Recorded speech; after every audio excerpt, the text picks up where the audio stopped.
Welcome back. Let's now try and understand whether the industry is ready for the tokenization transition. Ritu Singh has been tracking this story very closely. Ritu, what is the RBI's view when it comes to representations of different bodies seeking more time? And how are the likes of MasterCard, Visa, SBI, how ready are they? Well, Parikshit, for you to keep in mind, there have already been multiple extensions that have been granted. And like we were saying earlier, this guideline is not really new. It was first spoken about in 2020 with regards to data storage. The tokenization guidelines, rather, were introduced in 2021. The deadline was extended from January to then June and now September end. So multiple extensions have happened. Enough time has been given to the industry. And RBI itself, in its last notice on this, said that considerable progress has been made in terms of token creation by the industry. While we have about 100 crore cards outstanding, overall for the industry, various companies have given statements as to the extent to which they're ready. For instance, take Paytm, which has said about 52 million cards have been tokenized across cardholders of MasterCard, Visa and RuPay as of September.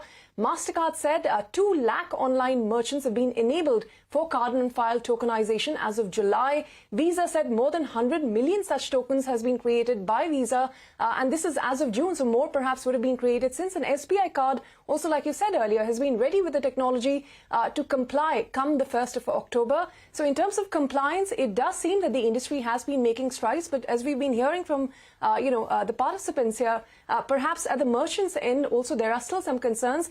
Vishal, let me toss this to you on that note. In your conversation with the regulator, has there been any sense given to you at all that the RBI may consider yet another extension? So we have requested for a variety of reasons for which the extension needs to happen.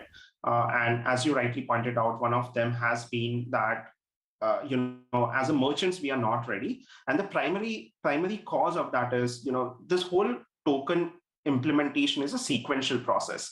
So when there's an announcement by a bank issuer like SBI Card, they are ready, it means now BillDesk and Paytm and PayU, who are aggregators and processing with them, now they have to test, comply and ensure that the transactions are being processed in a compliant manner, in a tokenized manner, and then they have to demonstrate readiness. Once they demonstrate readiness, that is when it comes to the merchants for readiness. In all our representations to the regulator, we have always said that give merchants an additional 3 to 6 months after the rest of the ecosystem is ready, and do not club it with rest of the industry saying that industry has to be ready by so and so time.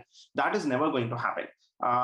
We are awaiting RBI's response. We just sent out a representation yesterday and today, and we are awaiting the response on what they think about it. But the idea from an MPI perspective is that the merchants will always take 3 to 6 months more time after the rest of the ecosystem is ready to be compliant and without impacting the business significantly. Okay. Now, Vishal, you said that the industry, the merchant payment companies would need at least maybe 3 to 5 months to comply with the tokenization norms. And there is a chain that has to be followed. If there is no change by the 1st of October, what will be the course of action then onwards for you?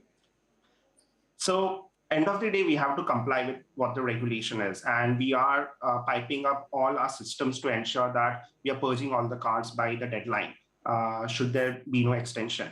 The impact of that is that the customers, as Harsh said, the customers will face significant challenges, especially when auto debit needs to happen. I think it is clear that for one-time transactions, the friction point would not be so much. It will still be there, but the customers can still enter their card details and process the transaction through a guest checkout mechanism. However, for a recurring transaction where the customer is not present at the time of deduction, that cannot happen without tokenization. In fact, if the customer does not agree to tokenize the cards, then a subscription or a recurring transaction for them becomes moot. It's not going to happen in the first place. So these are the challenges which the recurring and subscription merchants are really facing. And as we are compliant as a merchant body, and also each of our members want to ensure they are compliant by 1st of October, our goal is definitely to ensure that all the cards are purged, which is the primary requirement for us, and we will do that should there be no extension. But it will impact our business. You're saying it's impacting business. And Ashish, give us a sense of the number of companies and who could be impacted, and what will be the financial impact if there has been any sort of assessment, or if you put any sort of view on that to the RBI and the government. See, last year when we were implementing the e-mandate requirement, we did go back to the industry to get a sense of, what has been the disruption. And we found significant disruption in terms of, renewals and so on and so forth. And this is what we have also communicated to the RBI, that given the experience last year, this time we should definitely avoid this. And clearly, given the fact that a lot of digital subscriptions of services are going to be hit, if, at least on the recurring payment, if it doesn't go through.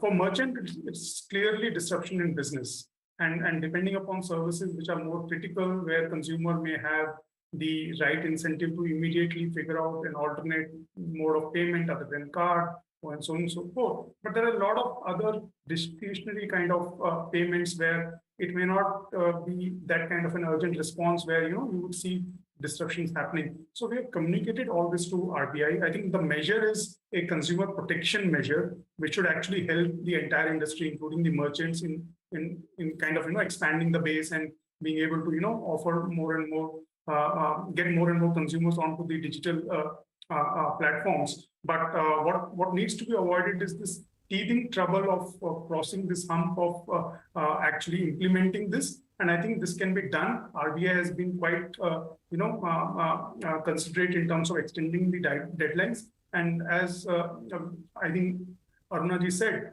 it is possible to now look at least from a recurring payment point of view, a one more extension to make sure that industry has got adequate testing experience. And what is the actual, impact in terms of business? I think that we will know immediately from October 1, if it is not extended. I think within 2 months, we will know the impact. Yeah. All right. So we'll see what happens, especially after the 1st of October. But Harsh, final thoughts. We understand most of the concern is on the recurring payment side. What sort of customer awareness initiatives has Policy Bazaar taken to ensure that customers also know that this is going to be an issue and they take steps to remedy that? Yeah, as I mentioned earlier, in case of recurring payments, there is no customer intervention is required.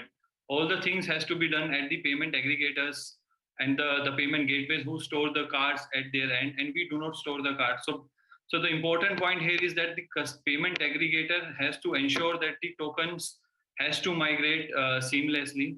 If this is the only way, because customers has already given the consent to Policy Bazaar to store his card and do the auto pay deductions on monthly basis. So I don't think the customer intervention or awareness is in this time is required. The more important point is that the payment aggregators and network has to do the work at their end proactively.